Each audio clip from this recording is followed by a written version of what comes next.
నేర్చుకోవడం అవన్నీ పక్కన పెడితే మాట్లాడేటప్పుడు కూడా తెలుగును వదిలేస్తూ ఉంటారు. ఇది ఎంత దౌర్భాగ్యమైనటువంటి విషయం.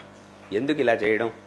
నేనేమో కొంతమంది తిడుతూ ఉంటాను, కొంతమంది నా దగ్గరకు వచ్చినప్పుడు అంటూ ఉంటారు, కొంతమంది వచ్చినప్పుడు నా దగ్గరకు వచ్చినప్పుడు అంటారు, నేను వాళ్ళని తిడతాను, ఎందుకయ్యా ఇలా అనవసరంగా ఇలా మాట్లాడడం ఎందుకు, తెలుగులోనే చెప్పచ్చుగా ఆ పదాన్ని కూడా. నా దగ్గరకు వచ్చినప్పుడు మా ఫాదర్కి షష్ఠిపతి గుర్తు వస్తుందండి, ఎందుకు ఫాదర్ అని ఎందుకు అనడం? అనుకో, సరే అనుకో, నీకు ఇంగ్లీష్ వచ్చని నా దగ్గర ప్రదర్శన చేయక్కర్లేదు.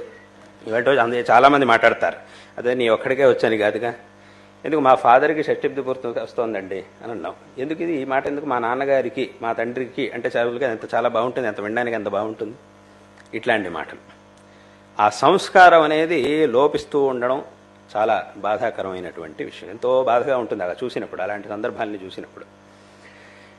ఇట్లా ఆ ఒక సంస్కారం మామూలుగా ఇప్పుడు నా దగ్గరకు వచ్చినప్పుడు ఇలా మాట్లాడుతున్నారు అని అంటే వాళ్ళు ఏం మాట్లాడుకుంటారు అనేది చెప్పక్కర్లేదుగా. పైగా ఇప్పుడు ఎందుకంటే ఇప్పుడు నేను చెప్పింది నా దగ్గరకు వచ్చినప్పుడు ఏం మాట్లాడతారనేదాన్ని నేను చెప్తున్నా. అది పైగా ఇదివరకటి కాలంలో పెద్దవాళ్ళు పిల్లలకి మంచి సంస్కారం నేర్పించేవారు. ఇంట్లో ఎలా ఉండాలి, దేవుడి గదికి ఎలా ఉండాలి, దేవుడి దగ్గర ఎలా ఉండాలి, గురువుల దగ్గర ఎలా ఉండాలి, పెద్దవాళ్ళ దగ్గర ఎలా ఉండాలి, ఏదో గుడికి వెళ్ళినప్పుడు, క్షేత్రానికి వెళ్ళినప్పుడు అక్కడ ఎలా ఉండాలి, గురువు స్థానానికి వెళ్ళినప్పుడు ఎలా ఉండాలి, ఇవన్నీ నేర్పిస్తూ ఉండేవాళ్ళు. ఇప్పుడు అదంతా ఏమీ లేదు. వాళ్ళకి ఇక్కడికి వెళ్తున్నామా, గుడికి వెళ్తున్నామా, అథవా ఎక్కడో ఏదో యాత్రాస్థలానికి వెళ్తున్నామా, అసలు ఆ తేడానే తెలియదు వాళ్ళకి. ఇట్లా చేస్తూ ఉంటారు.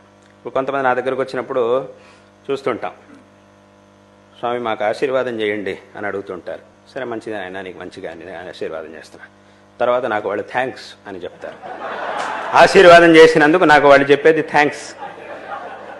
మా అబ్బాయికి ఏదైనా ప్రసాదం కావాలి, మేము ప్రసాదం ఇచ్చిన తర్వాత పిల్లలకి చెప్తారు, థ్యాంక్స్ చెప్పు, గురువుగారికి థ్యాంక్స్ చెప్పు అని చెప్తున్నారు. గురువు గారికి థ్యాంక్స్. అప్పుడు నేనేం చేశానంటే, నా దగ్గర ఉండే వాళ్ళకి చెప్పా, ఓ పని చేయవయ్యా, ఈ పక్కన చెత్తకుండా నీరు పెట్టించు, ఎవరైనా నమస్కారం చెప్తే అది నేను తీసుకుంటాను, ఎవరైనా థ్యాంక్స్ చెప్తే దాంట్లో పడేయమని చెప్పండి అని చెప్పి నేను చెప్పా, మా వాళ్ళకి చెప్పా. నా పక్కన చెత్తకుండిని పెట్టించు, ఎవరైనా అలా చెప్పారనుకోండి, ఇలాంటి థ్యాంక్స్లు ఇట్లాంటివి చెప్పారనుకోండి, అక్కడ పడేయమని అక్కడ వేసి వెళ్ళు దాన్ని అని చెప్పచ్చు. నమస్కారం పెడితే అప్పుడు నేను తీసుకుంటా, వాళ్ళు ఇచ్చేటటువంటి నమస్కారం నేను స్వీకరిస్తాను అని చెప్పి నేను చెప్పా మా వాళ్ళకి.